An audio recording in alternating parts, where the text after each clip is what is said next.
Masih bersama saya Cindy Permadi dalam laporan khusus sidang tahunan MPR RI langsung dari studio mini Kompas TV di Kompleks Parlemen Jakarta. Sudah ada informasi tadi Presiden Joko Widodo mengenakan pakaian adat Betawi, sementara kalau untuk Wakil Presiden Maruf Amin mengenakan pakaian adat dari Palembang, sementara kalau Ibu Wuri Maruf Amin mengenakan pakaian adat Betawi juga. Nah, Mas Umam, kita lanjutin lagi. Kalau Mas Umam melihatnya apa yang bisa dilakukan pemerintah maupun juga mungkin sama-sama publik juga ya untuk menjaga kepercayaan itu kalau demokrasi Indonesia ini masih mungkin masih bisa diselamatkan kok meskipun ya tadi ada dinamikanya, ada tantangannya. Gimana Mas Umam? Ya, konteks demokrasi tentu menjadi tanggung jawab bersama ya, bukan hanya menjadi tanggung jawab partai-partai politik, tetapi juga seluruh elemen masyarakat sipil dari termasuk juga teman-teman media. Karena media, civil society adalah bagian dari pilar yang paling sehat dari sebuah proses berdemokrasi. Tetapi memang realitas politik yang berkembang cenderung kemudian meletakkan situasi yang memang tidak mudah. Kalau misal kita cermati per hari ini, ada kecenderungan, kalau misal tadi hasil observasi yang disampaikan oleh Bang Andreas Hugo Pareira, mengatakan bahwa ada kecenderungan pola kekuasaan yang menggunakan strategi stick and carrot. Dalam konteks tertentu, carrot diberikan sebagai sebuah bentuk apresiasi terhadap loyalitas dan juga dukungan. Tetapi kemudian stick dalam konteks ini adalah lecutan, bahkan dalam konteks ini adalah political attack misalnya, itu dilakukan sebagai sebuah bentuk respon. Kalau misal kemudian dalam proses negosiasi, kompromi tidak tercipta. Nah ini yang kemudian perlu kita cermati, apakah kemudian praktik-praktik berdemokrasi ini, berpolitik ini, akan memperkuat demokrasi atau justru memperlemah demokrasi. Nah kalau misal kemudian ini kita pandang sebagai sesuatu yang kurang sehat, maka seharusnya memang partai-partai politik juga memiliki kesadaran lebih untuk bisa kembali menatas dengan baik, supaya kemudian praktik-praktik yang lebih fair, yang lebih baik bisa tercipta. Selain itu kemudian kita juga perlu mengantisipasi supaya kemudian independensi dan juga netralitas dari kekuasaan negara betul-betul bisa terjaga dengan baik. Nah kalau misal kemudian lembaga-lembaga negara seperti siapapun ya, TNI, Polri, Badan Intelijen Negara, ASN, kemudian elemen-elemen yang lain bisa kembali pada tugas-tugas pokok dan fungsi dengan kerja-kerja konteks pemerintahan, tentu dinamika demokrasi ini akan jauh lebih matang dan juga bermakna. Tetapi kalau misal kemudian mereka justru membuka ruang secara personal, secara institusional sebagai bagian dari mesin kekuasaan dalam kontestasi kekuasaan, nah ini yang justru akan melemahkan kualitas demokrasi itu sendiri. Oleh karena itu ini tidak observasi jangka pendek, tetapi kita juga harus melihat proyeksi ke depan. Tetapi kita tetap harus menjaga optimisme, terutama dalam nuansa kebangsaan yang sangat positif ini, bahwa demokrasi bukan sesuatu yang sifatnya taken for granted. Dia akan tercipta, dia akan terbentuk secara sendiri, tidak. Tetapi dia harus diperjuangkan, harus dirawat, dan harus dijaga. Nah oleh karena itu tentu akan mengalami up and down. Dalam satu sisi akan meningkat, menguat, sisi lain akan melemah, tetapi konsistensi kita dan komitmen kita untuk menjaga bersama ini, itu yang kemudian harus kita saling mengingatkan, saling menguatkan satu sama lain. Oke, itu jadi PR bersama ya, tidak hanya pemerintah saja, partai politik saja, tapi kita juga masyarakat punya PR yang sama. Mas Umam, kita juga akan menyapa dulu jurnalis Kompas TV, Valencia Triksi, yang sama-sama di Kompleks Parlemen, akan melaporkan soal bagaimana kondisi terkini 15 menit jelang dimulai sidang tahunan MPR RI. Triksi, selamat pagi. Kalau dari posisi Anda, seperti apa suasana persiapannya dan sudah ada siapa saja yang kalau Anda lihat sudah hadir?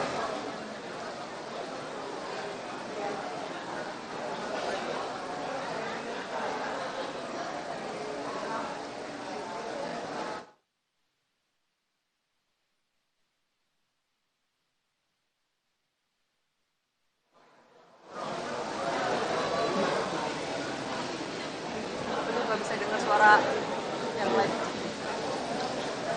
Triksi, selamat pagi. kalau dari posisi Anda seperti apa persiapan di sana dan sudah ada siapa tamu yang hadir? Oke, kita akan hubungi lagi jurnalis Kompas TV Valencia Triksi nanti setelah ini. Dan saudara, tadi juga ada Pak Aris sudah memastikan kalau karena ini adalah sidang tahunan terakhir di periode 2019-2024 sehingga memang untuk pelaksanaannya dibuat lebih meriah. Meriah ini dalam arti dekorasinya, ornamennya. Tadi kita sama-sama lihat ya dari pintu masuk, area pintu masuk untuk VVIP, ornamen-ornamen khas Nusantara itu yang ditonjolkan. Karena memang persiapannya juga sudah dilakukan cukup lama ya.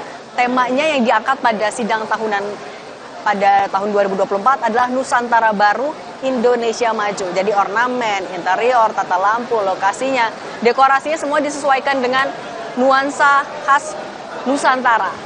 Nah, Mas Umam, tadi kan beberapa poin yang disampaikan juga ya. Kalau Mas Umam melihatnya ini kalau kan tadi ini adalah PR untuk bersama, tapi kalau untuk pemerintahan selanjutnya Prabowo Gibran artinya apakah ini menjadi PR yang cukup berat? Ini adalah momen pembuktian juga bagi keduanya untuk Pak Prabowo maupun juga Mas Gibran untuk ya membuktikan kepada publik bahwa mereka bisa kok untuk membuktikan itu semua. Ya, tentu ini menjadi tugas yang cukup menentukan ya bagi pembuktian pemerintahan baru. Apakah kemudian sesuai dengan janji-janji kampanye yang disampaikan kepada rakyat kemarin, ada cukup banyak listnya, ataukah justru akan menghadapi tantangan tertentu.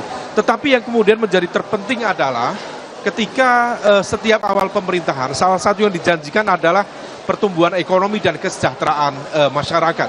Bahkan dulu di awal periode pemerintahannya, Pak Jokowi itu sempat menjanjikan misalnya akan tercipta pertumbuhan ekonomi sampai 7 bahkan 8% pada momentum 2019 waktu Target itu. optimistis sekali ya memang. Sangat optimistis, meskipun kemudian dalam rentang 10 tahun pemerintahan, praktis pertumbuhan ekonomi Indonesia hanya stagnan di angka 5%, 5,0, 5,1. Tetapi meskipun demikian, angka itu masih cukup patut diapresiasi karena bagaimanapun juga dibanding dengan negara-negara berkembang yang lain, tingkat pertumbuhannya tidak setinggi di Indonesia.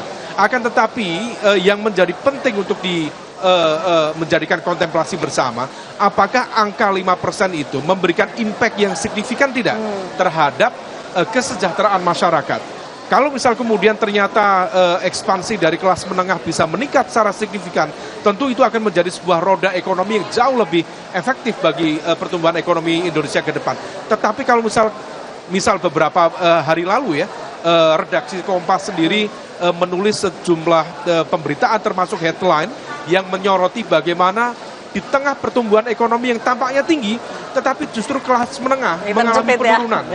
Dan juga ada sisi yang juga mengganggu zona nyaman kelompok kelas menengah ini. Nah, ini yang kemudian perlu diantisipasi bersama.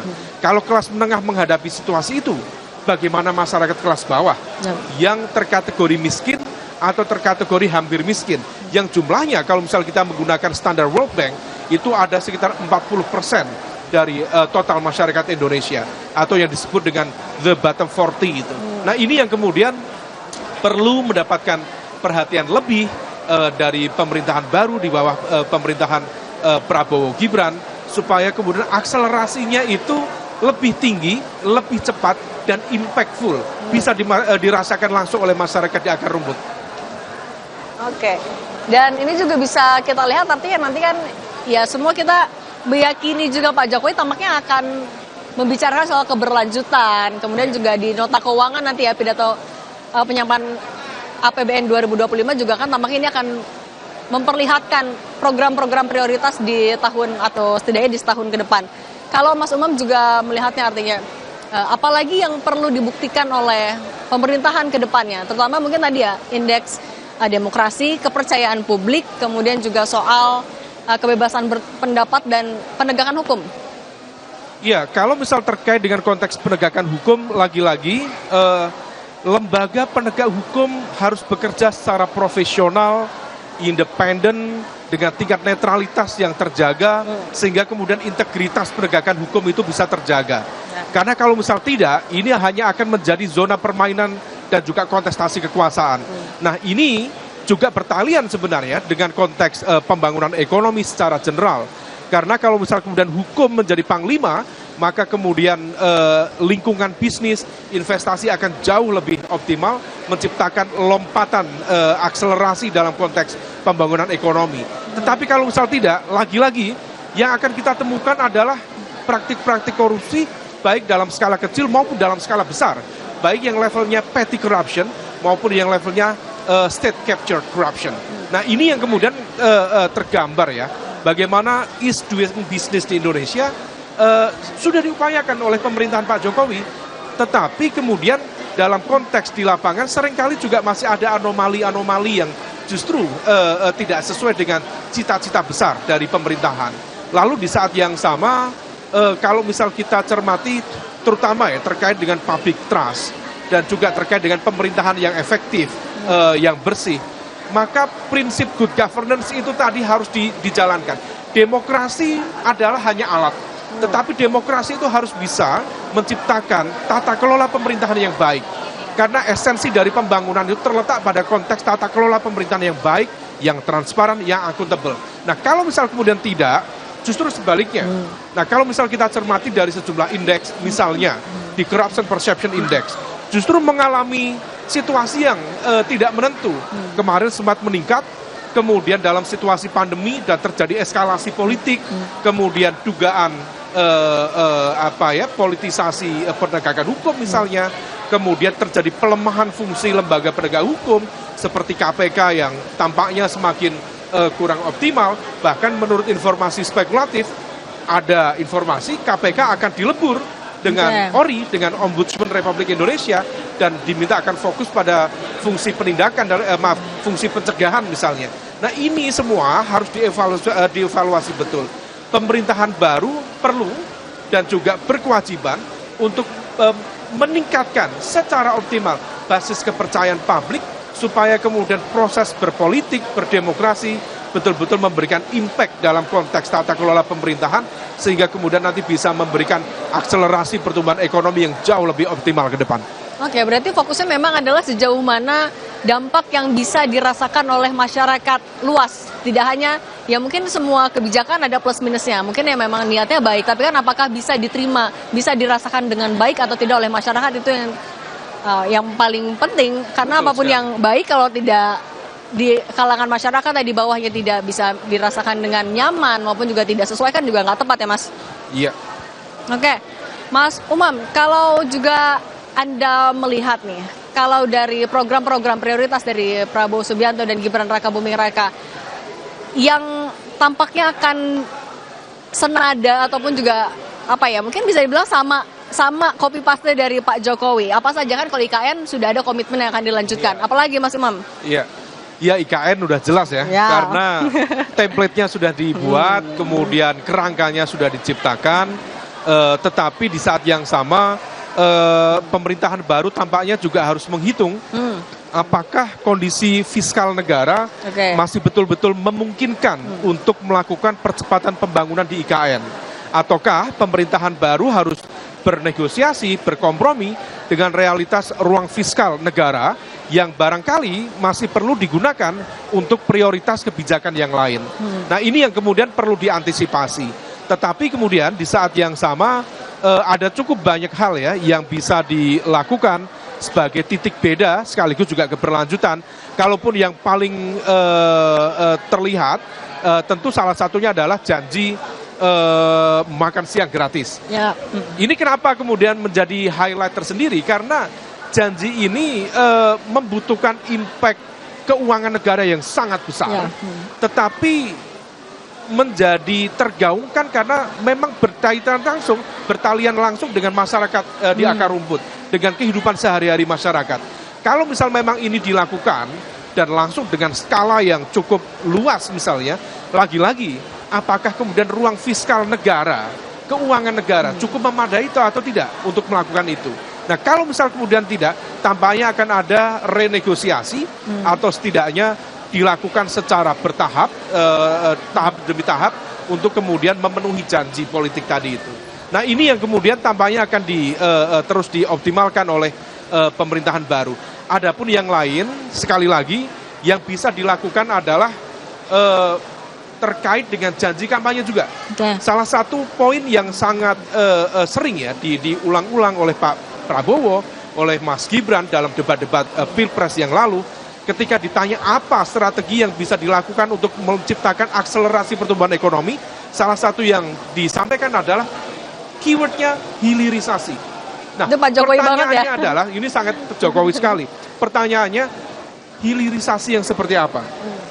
Kalau misal kita menggunakan studi kasus nikel misalnya, apakah hilirisasi seperti itu?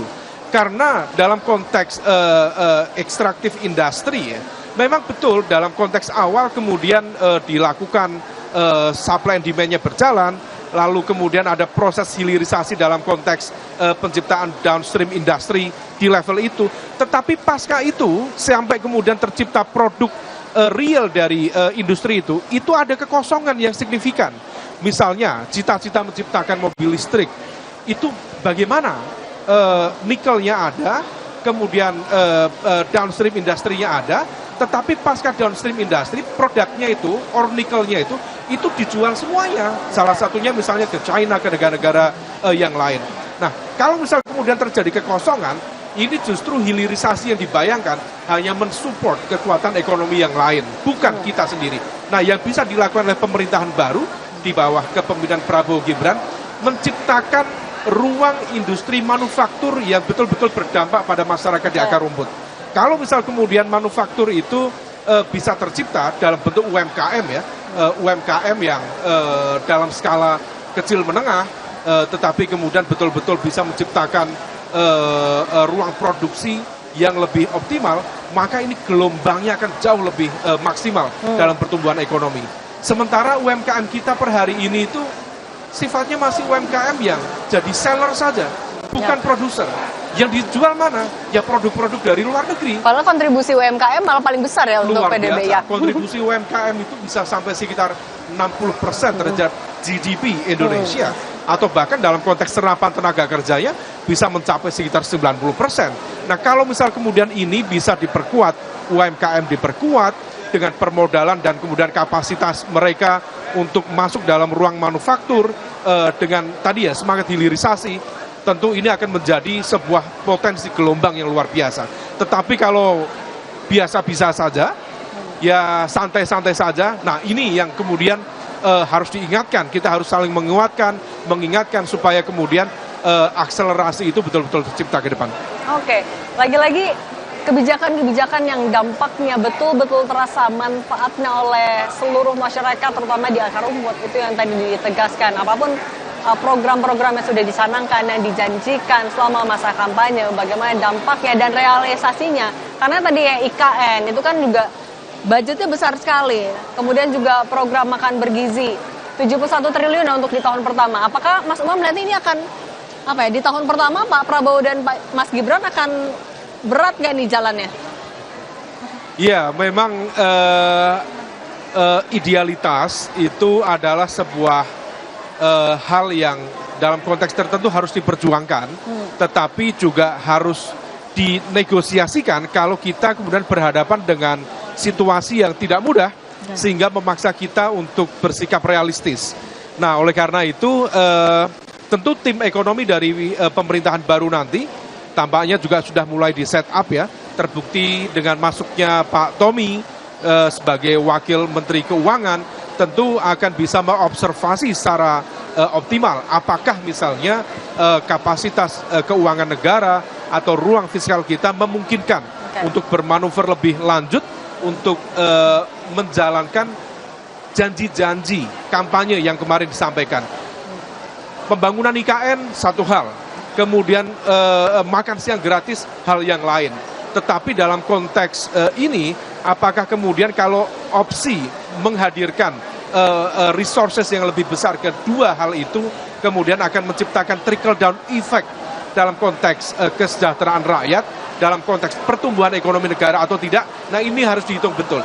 Kalau misal kemudian kita memaksakan diri pada hal-hal yang sebenarnya kurang produktif dalam konteks pembangunan ekonomi jangka panjang, justru potensi menciptakan situasi yang tidak optimal dan tidak produktif bagi pembangunan ekonomi negara ke depan. Oke, dan ini sama-sama kita lihat di layar kaca Presiden Joko Widodo, Wakil Presiden Ma'ruf Amin, kemudian didampingi ada Ketua DPR RI Puan Maharani, ada Ketua DPD RI Lanyala, dan ada Ketua MPR RI Bambang Susatyo sudah memasuki ruang sidang. Tampaknya sebentar lagi ya, kalau menyesuaikan dengan jadwal sih harusnya 1 menit lagi ya, jam 9.30. Akan dimulai dengan menyanyikan lagu kebangsaan Indonesia Raya. Kita akan sama-sama simak. Sesaat lagi kita akan mendengarkan, tentu yang sama-sama ditunggu tidak hanya pidato dari Ketua MPR RI Bambang Susatyo, kemudian juga Ketua DPR RI Puan Maharani. Mengingat ini adalah periode sidang di periode terakhirnya untuk anggota DPR, MPR, DPD di periode 2019-2024. Baik, tampaknya kita sudah mau mulai. Mas Khairul Umam, pengamat politik Universitas Paramadina yang juga Direktur Eksekutif Indo Strategik. Terima kasih. Kita akan sama-sama saksikan ya.